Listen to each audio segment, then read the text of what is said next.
How about this? A delayed vote on the infrastructure bill could bring a possible blow to President Biden's economic agenda. And joining us now is business and market analyst, Newsmax contributor as well, Seth Denson, and also the vice president of the Commonwealth Foundation and fellow at Independent Women's Forum, Jennifer Stefano. Good morning to you both.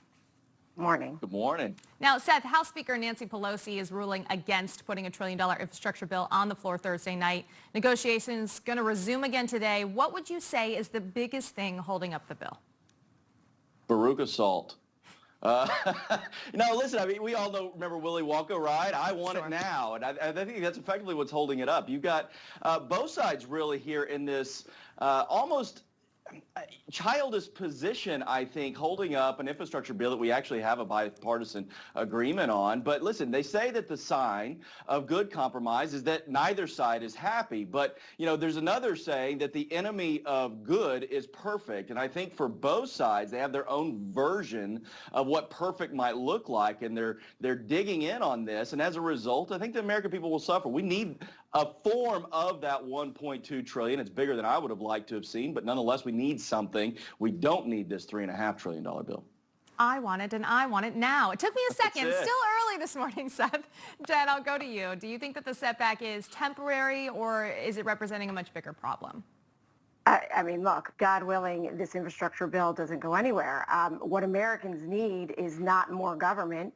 They need their ports to be reopened. They need the Keystone pipeline to run, which President Biden shut down. And they need to be able to go out and be incentivized to work. And because of President Biden's policies, we have incentivized and paid people to stay home. There was a report out from Merrill Lynch in August showing that from April 2020 to April 2021, a family of four where the mother and father chose not to work made over $108,000 from the government. This is not the way America is going to do well. This is catastrophic in nature, these kind of bills. Similar to Afghanistan, but economically. We need to have less government, less regulation, and more people back in the workforce so that we can return to a country and to prosperity and help those that need it the most. Let's take a look at part of Speaker Pelosi's statement. She said, all of this momentum brings us closer to shaping the reconciliation bill in a manner that will pass the House and Senate. Now, Jen was just saying, hopefully it doesn't get passed. Seth, do you think it will? Well, I don't think it gets passed in its current version. I think that you've got Manchin and Sinema dug in pretty hard on this, and thank God that they are. But listen, I'm old enough to remember the Cornhusker kickback during the Affordable Care Act, which was a lot of good things going to the good state of Nebraska and the Cornhuskers for, you know, getting, I think it was Senator Nelson on board at the time. And that's the political sausage making that's going on right now is what deals do you need? I think West Virginia might get some really pretty things coming up pretty quick if we get something passed.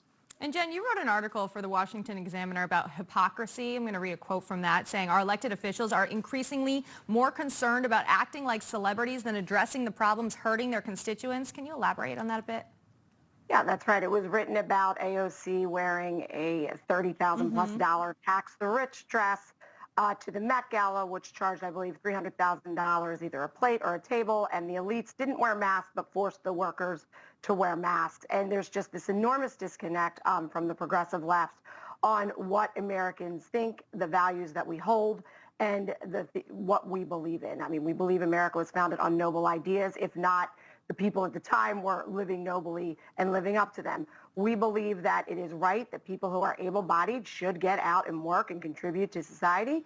And we believe that things like the Keystone pipeline, which can deliver energy at a lower cost and to more people, is helpful to the economy. These are things we believe. I do understand. I remember the Cornhusker kickback. I understand this is how politics work, but there are consequences to that. If you recall, President Obama coming out after the 2014 election saying elections have consequences, and they got, and his quote was, shellacked. I think the Democrats are facing a catastrophe at the ballot box if they continue to shove these kinds of bills and push the ideas behind what they're trying to get done. And it's very problematic, and nobody's paying attention to what was happening with reconciliation, okay? I just did a poll. That's not what Americans are focused on. They are very focused on the economy. And people and the really impact needed itself. an understanding of what that even meant. There was so much confusion over that, and if they can't understand it, they can't focus on it. But all the time we have for this morning, Seth Denson, Jennifer Stefano, thank you so much for joining us. Thanks, Rachel.